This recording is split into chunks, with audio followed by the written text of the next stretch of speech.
Bonnie, do you hear any background noise on my side? First of all, thanks for everyone joining. We'll get started in a couple minutes. We're just going to give people a couple minutes to join, and then we'll get started. If you can hear us, let us know where you're joining from.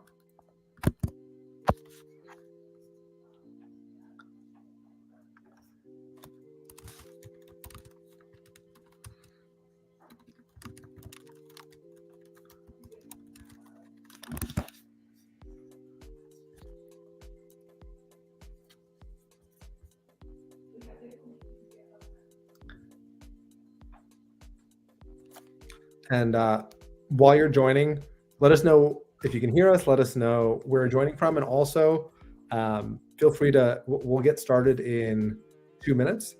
You can also let us know if there's specific topics within the Irrevocable Life Insurance Trust topic area that you want us to focus on, or you have questions about, so we can make sure to hit on them as we get started.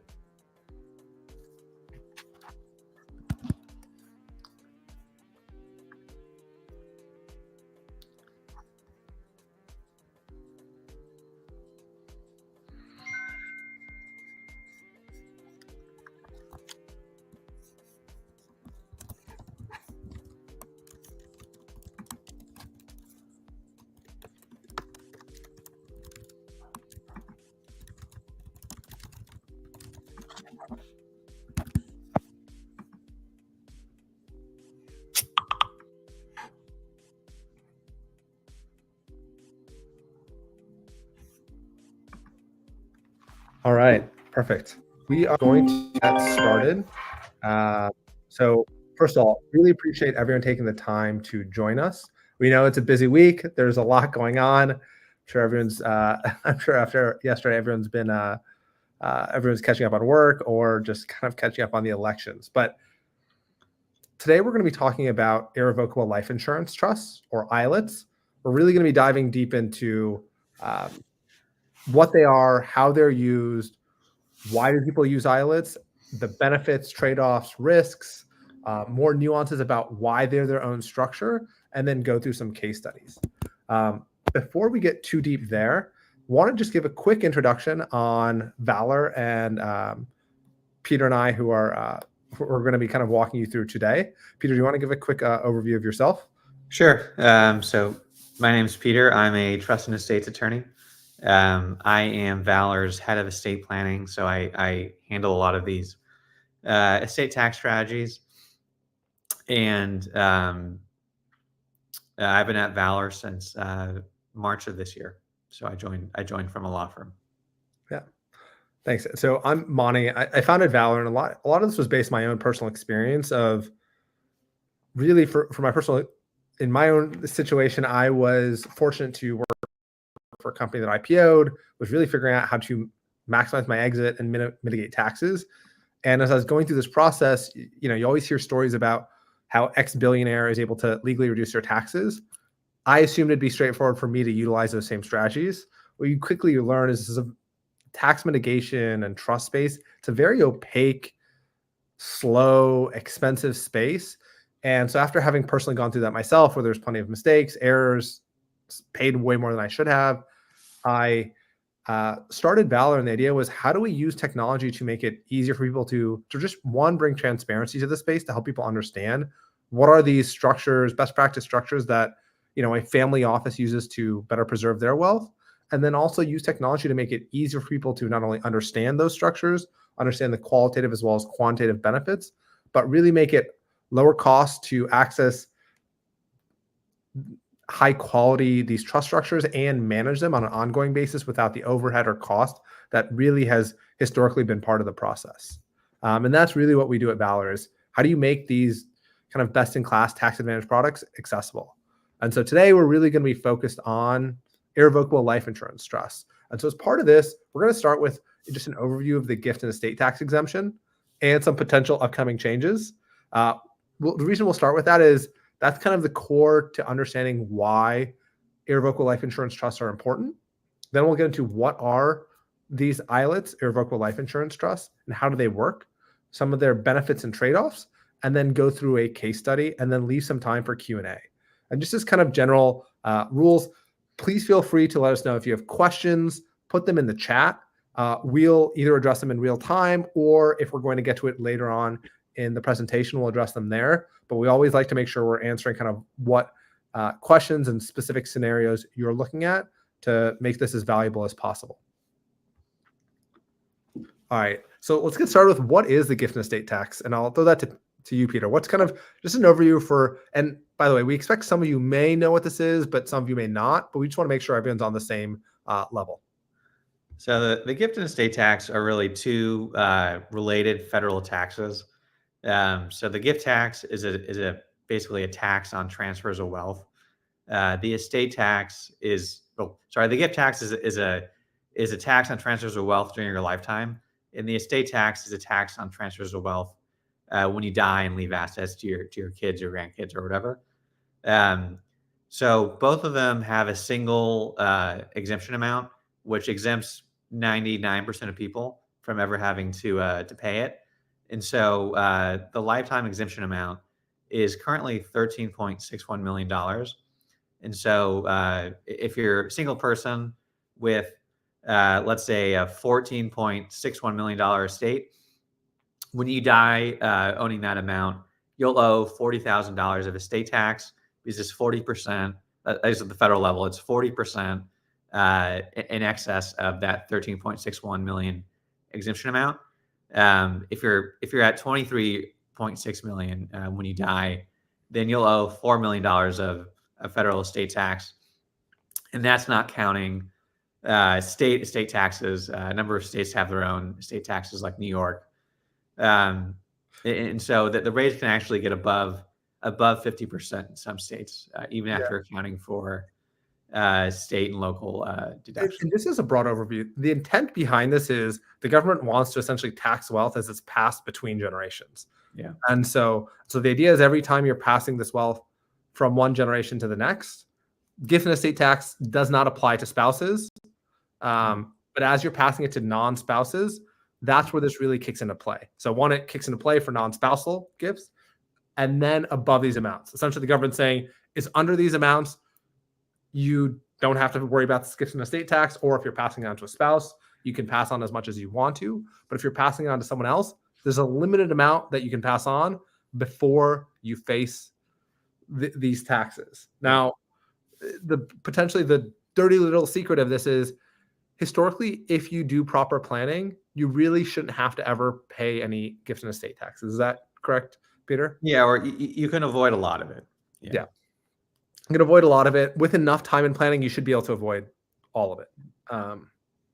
So any other things that now there's an interesting, politics is obviously probably pretty fresh for a lot of people.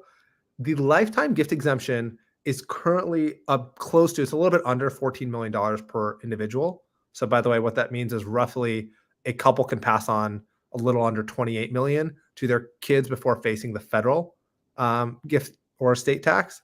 But that amount is currently written into law to get cut in half starting January 1st, 2026.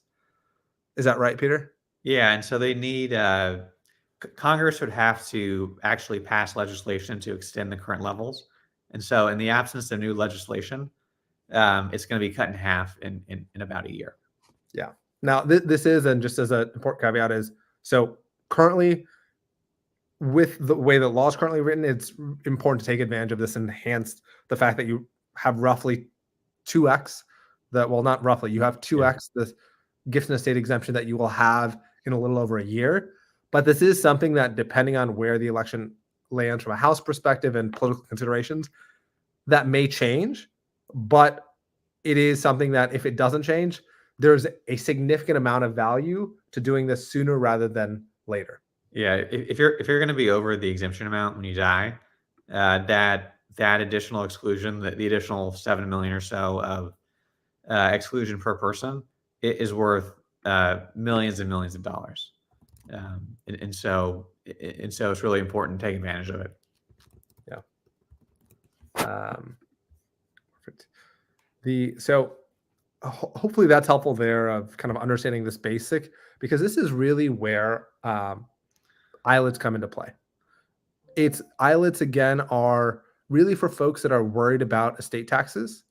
But maybe let's just start with kind of what are the basics of what what is an ILIT and what's their key feature, Peter?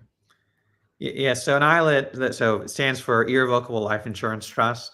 And so the basic idea is it's an irrevocable trust that holds life insurance policies or is designed to hold life insurance policies.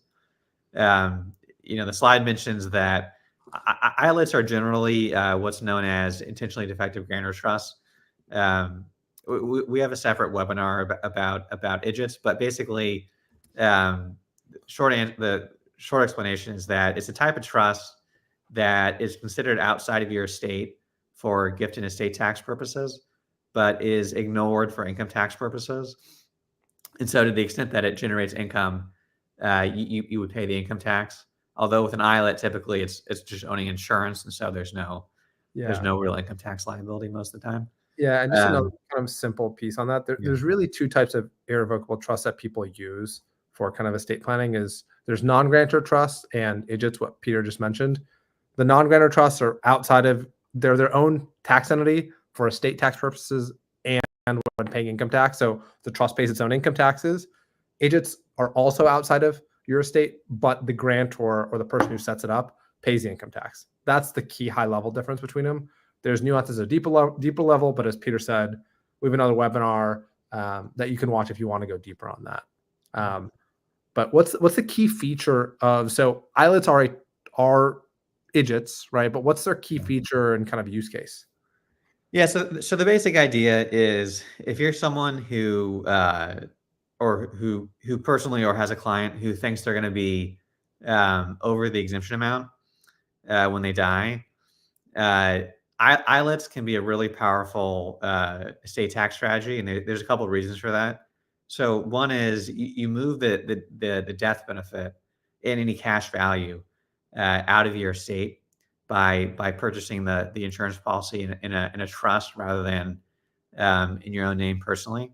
So if you let's say to make things really simple, let's say you had a a term policy on your life and you die, the policy's in effect, it pays out $6 million to your family. Um, you're probably going to pay, or your family's probably going to pay $2 to $3 million of estate tax on the death benefit, assuming you don't have a irrevocable life insurance trust. But if you'd put that into an irrevocable life insurance trust, probably the entire amount would have been outside of your estate, and so your family would have gotten the full $6 million instead of $3 or $4 million. So that's the basic idea. And there's a few reasons people like ILITs. I just want to essentially to call this out is, and this is broadly true of whether it's an insurance policy of generally part of these, whether it's IDGITs or non-grantor trusts, you use these if you're worried about the estate tax, you put your assets that you expect to appreciate inside these trusts so that all the appreciation won't face us gift and estate tax. Because if you keep it in your name, all that appreciation will be taxed when you pass away. Versus if you gift it today, only the value today could face that tax, but all the appreciation won't be subject to it. Is that the right way to put it? Yeah, and depending on the policy, sometimes you don't even have to make a gift.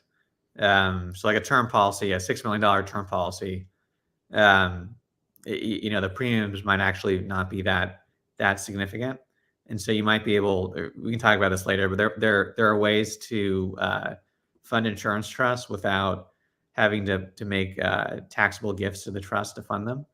And so in some cases, you can actually transfer the death benefit to your heirs without making even a single taxable gift. So. Got it. And this is it's just something that's this is something that is fairly common of most wealthy families, really any wealthy family that people have heard of probably do use an ILIT for insurance. Is that fair to say, Peter? Yeah, they're extremely common. So there's a couple of benefits of them that I haven't gotten into. So one of them is just the basic idea that you're shifting value out of your estate, and so you're getting all the death benefit and any cash value out of your estate, which is very powerful, especially if you have a longer time horizon. The other benefit of an ILIT is it gives you, in insurance in general, is it gives you a source of liquidity. If you think you're going to have to pay estate tax, or your heirs are going to have to pay estate tax when you die.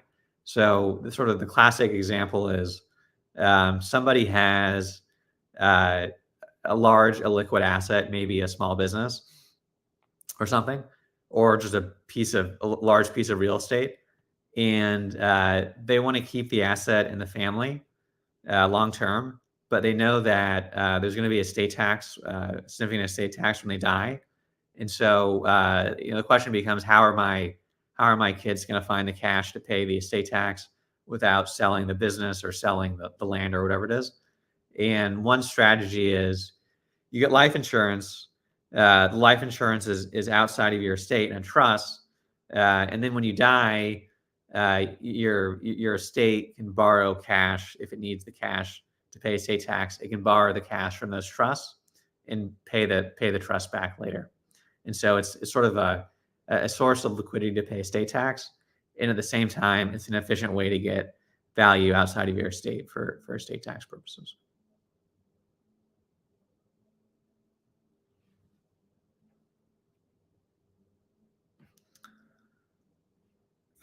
Monty, I think you're muted. There we go. We mentioned some of these benefits already. Like the core benefit, as we mentioned, is what Peter just mentioned, is estate tax benefits. As these assets grow, they grow outside of your estate, so there's no estate tax benefits.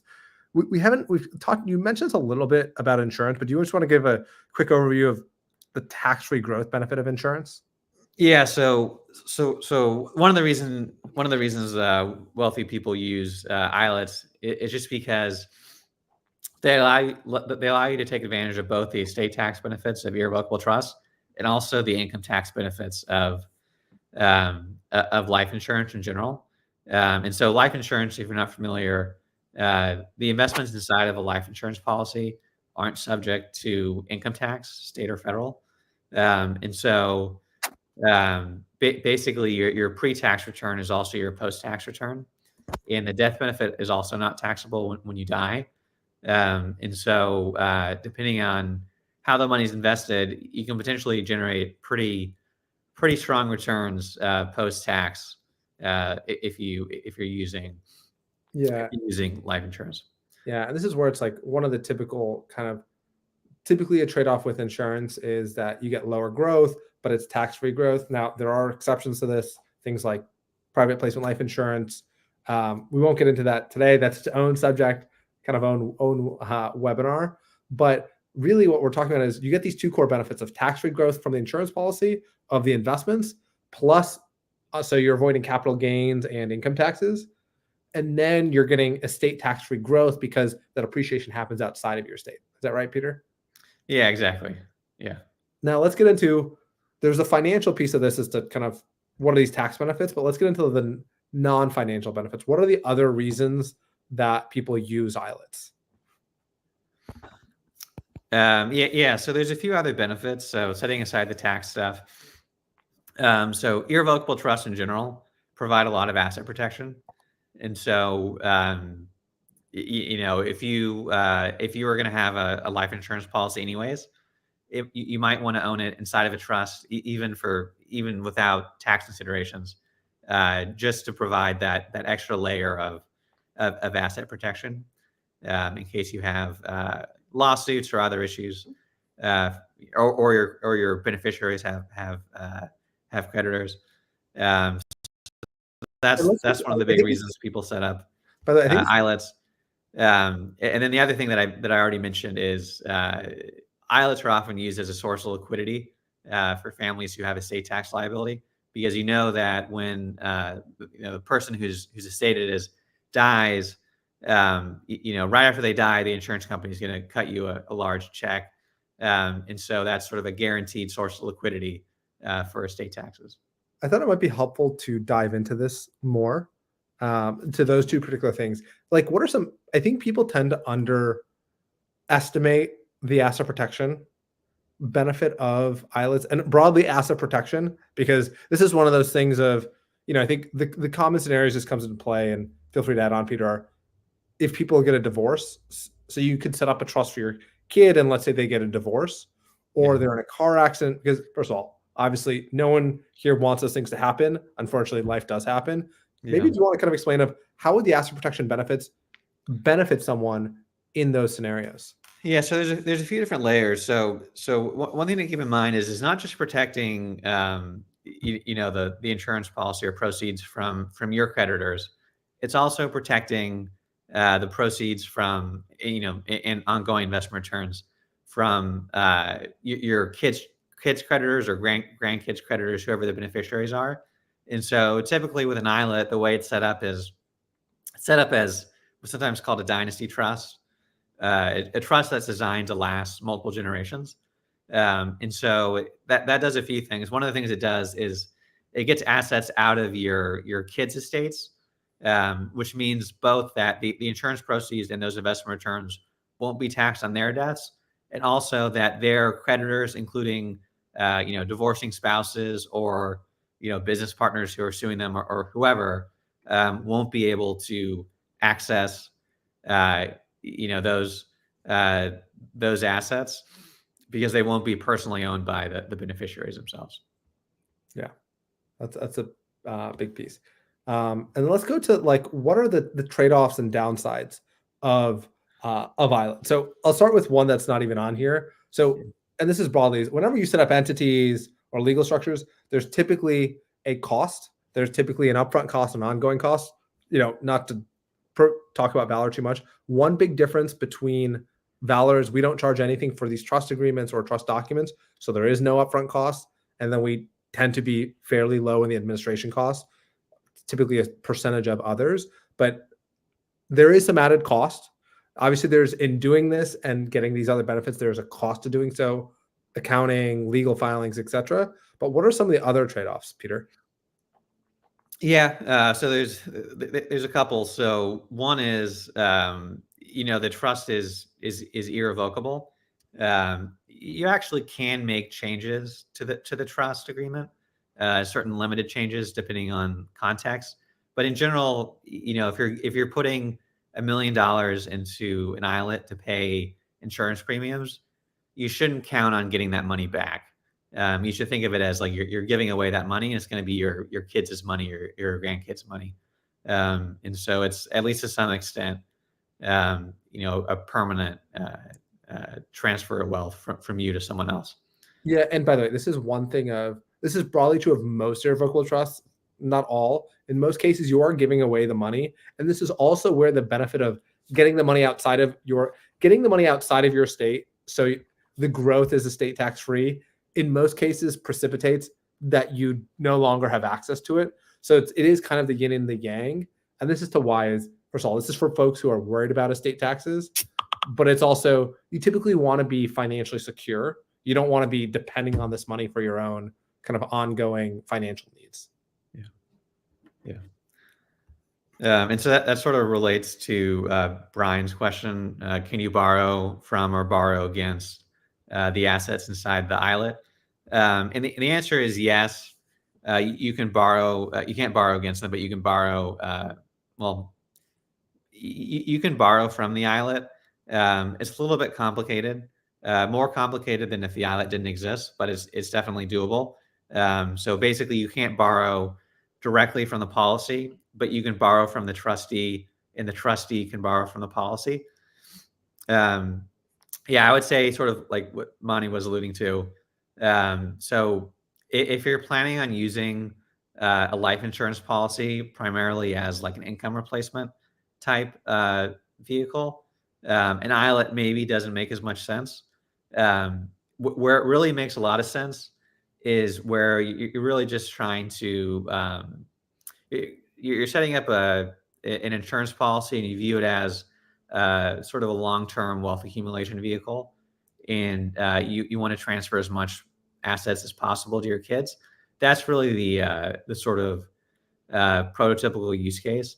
And so in most cases, people aren't borrowing a ton from their ILITs, although it is possible. Yeah.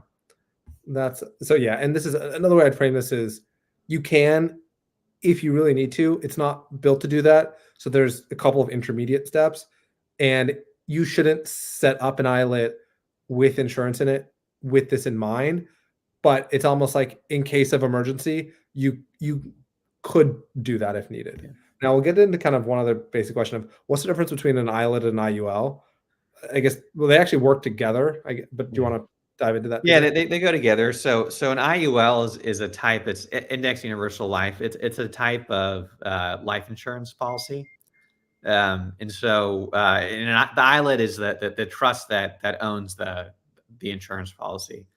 And so you could put an IUL or a VUL or any other sort of life insurance policy inside of an ILIT. And so the ILIT would be the owner and also the beneficiary of the IUL.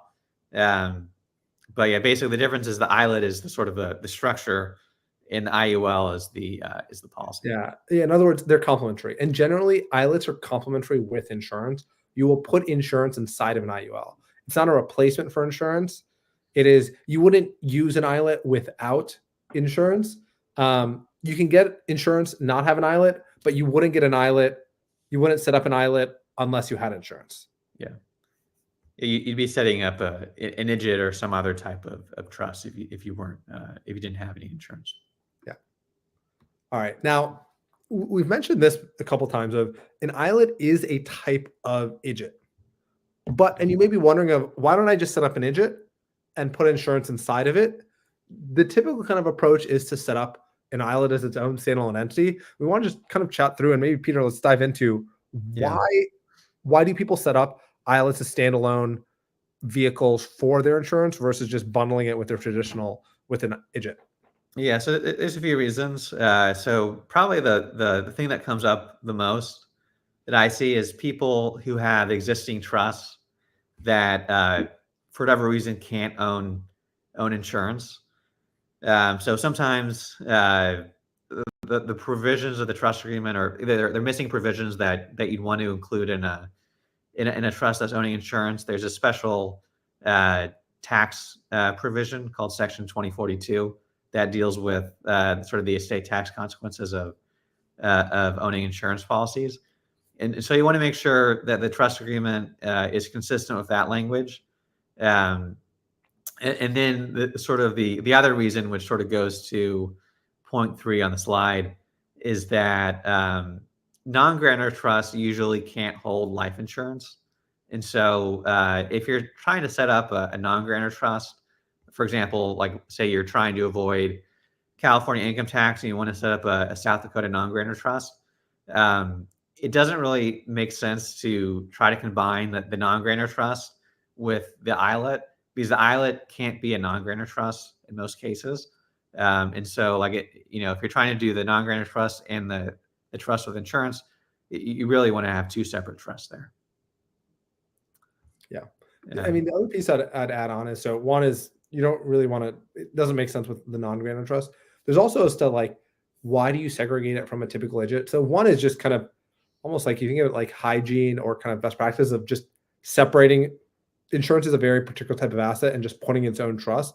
There's the hygiene of separating these types of investment assets versus insurance, but there's also just cost.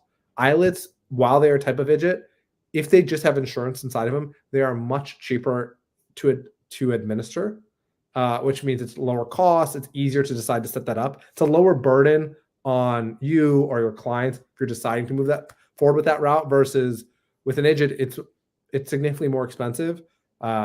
And so as a result, it's more overhead, and it means there's a kind of a higher burden as to deciding if it's worthwhile or not, versus an ILIT, for instance, we'll do those administer those as low as $1,000 a year, which, you're looking at typical policy sizes isn't really that consequential, and becomes, relative to the benefits, much more of a no-brainer. Anything else to add on here, Peter? I think that about covers it. Yeah. Perfect.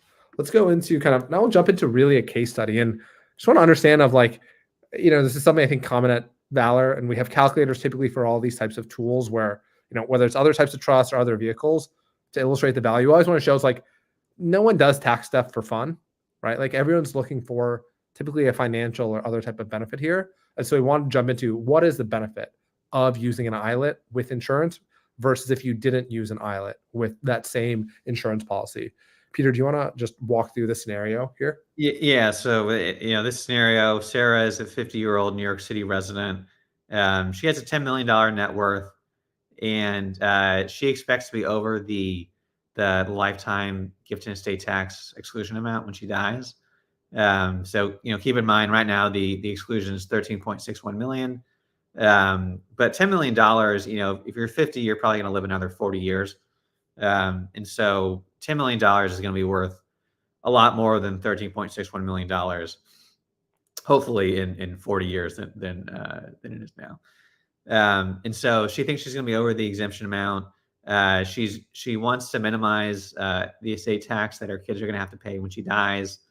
And so she decides to gift $3 million, let's say cash or whatever, to an ILIT, and the ILIT's going to use that $3 million to pay the premiums on an insurance policy on her life. And in this example, we assume that the insurance policy returns 7% internally.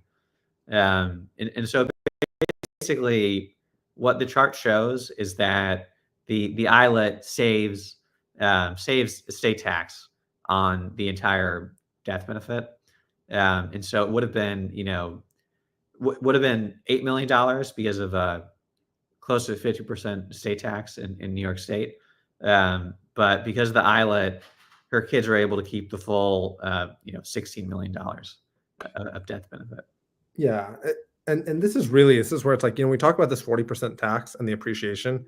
This is really what it comes down to is you're able to, that delta is otherwise going to the government. So it's really a question of, passing it on to your kids or passing that on to the government. And this is why ILITs and a lot of these irrevocable trusts become a kind of a no-brainer.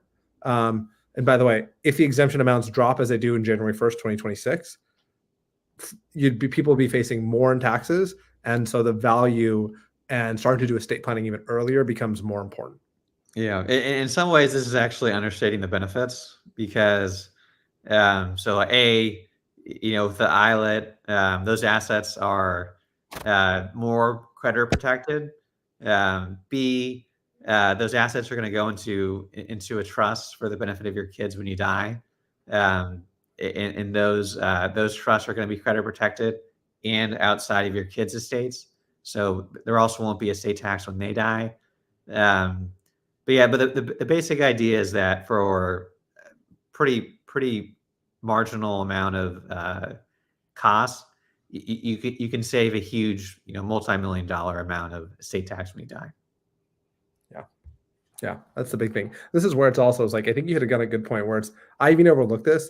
The asset protection benefit of this is really valuable. The unfortunate reality is we probably all understate risk, particularly for these kind of like one-off events of whether it's a divorce or car accident. And, just even ignoring the estate tax benefits, in some sense, this is obviously housing insurance, but it is also insurance. Like these irrevocable trusts are also insurance against those one-off events. And it's obviously, we're not including the value of that in there, but, divorce rates are roughly 50%. I don't know what car rate accidents are, but there is just some value that's not even being included in here that is part of life. There's a question from Caleb here. It's really trying to break this down of, in this scenario, do they pay the tax on the other? I think is saying the $8 million difference. Let's start with that, Peter. Is it saying is that $8 million essentially lost to estate taxes? So I think what Caleb is saying, I think he's talking about the other 7 million. So Sarah had $10 million and she gave $3 million to the ILIT. Yeah. So for these purposes, we're assuming that the other 7 million is just owned by Sarah individually. Yeah. Got it. That's what I thought. Yeah. So we're assuming that the other $7 million is owned by Sarah individually. There's also a lot of stuff that that Sarah could have done with that 7 million. But I guess in simpler words, we're assuming she really spends that money. That's her own. We probably should have just stated that up front, right? Like yeah, that's not, that part is being spent on life and not being necessarily passed on to her kids. Could be go to yeah, no, I charity. mean, it might be passed on. So like $7 million, with 7% appreciation over 25 years is going to be, A lot. Yeah. you know, well over the estate tax limit, probably, depending on what it is Yeah. in 25 years. Yeah. And so she'd pay estate tax on that amount. And this $3 million amount is really like a marginal, it's Yeah. like the additional amount that would have been over the exemption anyways. So that's sort of how we're thinking about this example. Really for clarification, this is focused on that $3 million essentially that goes towards the premiums for the insurance policy. That $7 million kind of outside of that. I think we just added that contrast because if Sarah was worth $3 million, she wouldn't put all $3 million towards the insurance policy.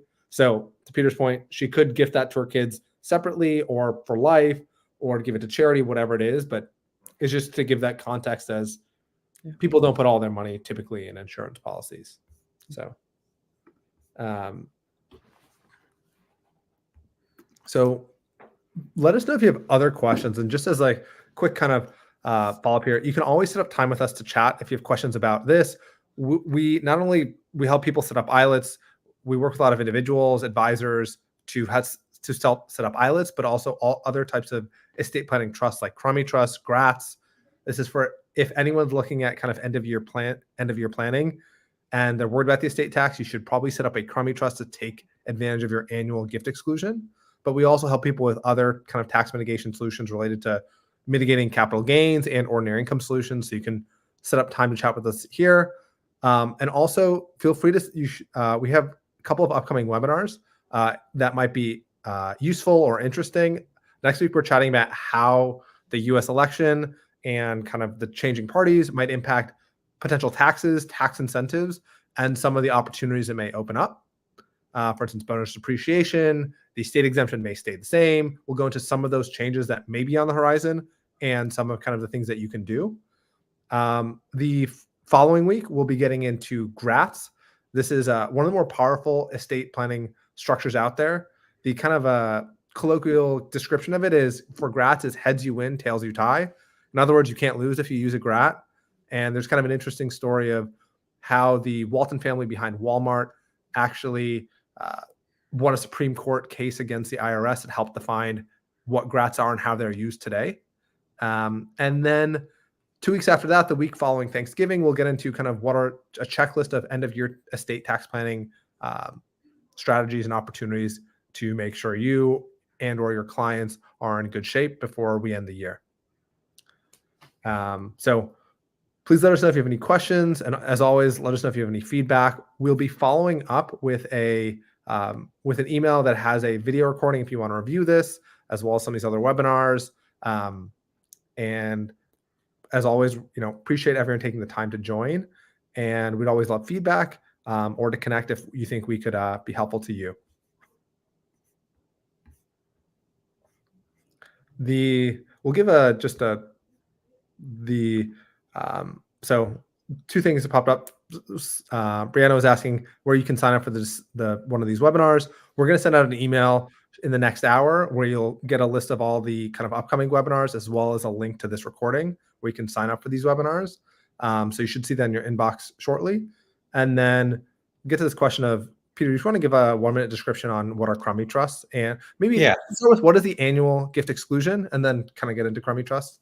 Yeah, so you might have heard of the annual exclusion. It's currently $18,000 per beneficiary. That's the amount that you can give away without that counting towards your lifetime gift tax exemption amount. It used to be 15,000, so a lot of people think it's still 15,000, but it's 18,000 going up to 19,000 next year. Yeah, just in order of tiering. So you first can gift that amount per beneficiary before you start to use your lifetime gift exemption. And then after you've used up your lifetime gift exemption is when you face gift and estate taxes. Yeah. So a married couple in 2024, let's say they have 2 kids, they can gift 36,000 because 18,000 times, mom and dad, $36,000 to each kid, and Or so 72,000 total. $72,000 a year Yeah. for a sort of family of four. And if you keep making those gifts year after year, and you're investing the money, that'll be a lot of money in 25 years. And so if you have small children, you can really create a nice nest egg by doing that. And so the idea of a crummy trust is a special type of trust that qualifies for the annual exclusion despite being a trust. And so basically what it is instead of gifting to your kid, you gift to the crummy trust for the benefit of the kid. That uses up the kid's annual exclusion, but it solves all sorts of sort of logistical issues. That like, there's a bunch of reasons why you wouldn't want to gift money to your kid outright, including asset protection. There's also tax advantages, and some other stuff. So we actually have a webinar that we recorded maybe a month ago on crummy trusts. I'm going to be posting the link in Yeah. the next minute. I am just looking for it right now. Yeah. But yeah, the broad idea is for folks who are worried about the estate tax, a kind of low effort. So you kind of want to use up any exemption or exclusion you have, because obviously part of avoiding the estate tax is using up your exclusion exemptions. So you have one lifetime exemption. And so again, before that drops at the end of 2020, January 1st, 2026, you want to use that. But also every year, it is truly use it or lose it for your annual exclusion. And so that's where you should really be aiming to utilize that. Yeah. I will be pasting this, sharing the video for crummy trusts in shortly.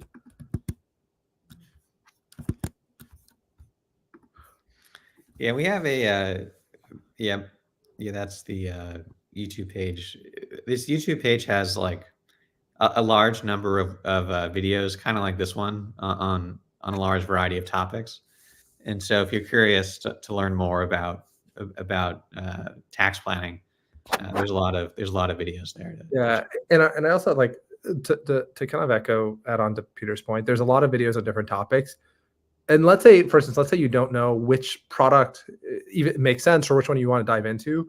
We also have this tool called our guided planner on our website, where if you just know which problem you're solving, I'm trying to mitigate my ordinary income taxes because I got a big bonus this year, or I have let's say I have an NVIDIA position and it's appreciated a lot, or, the last day, a lot of the stock market's up and I want to mitigate my capital gains taxes. This guided planner tool can help you understand kind of what are the best practice options available to you and help you kind of filter that down so you can know which products to really dive into. Because we know a lot of this stuff, a challenge of the space is it's not very accessible. And so this is where a broad thing of what we're trying to do at Valur is how do we make this more accessible? And so the guided planner is one tool to just, if you just know your situation or which problems you're solving for of ordinary income, capital gains, state taxes, helps you really filter down to which solutions should you be kind of narrowing down on and focusing on versus trying to learn everything, because that's going to be challenging and not a great use of everybody's time. So I'll be sharing that link in the chat, so you can use that guided planner. But otherwise, we really appreciate everyone's time. Feel free to schedule time with us if you have any questions or use any of these tools. And otherwise, please let us know if there's other topics you'd love us to do webinars. We're doing these every week and always looking to find what's going to be useful for everybody. So have a great rest of your week, everybody.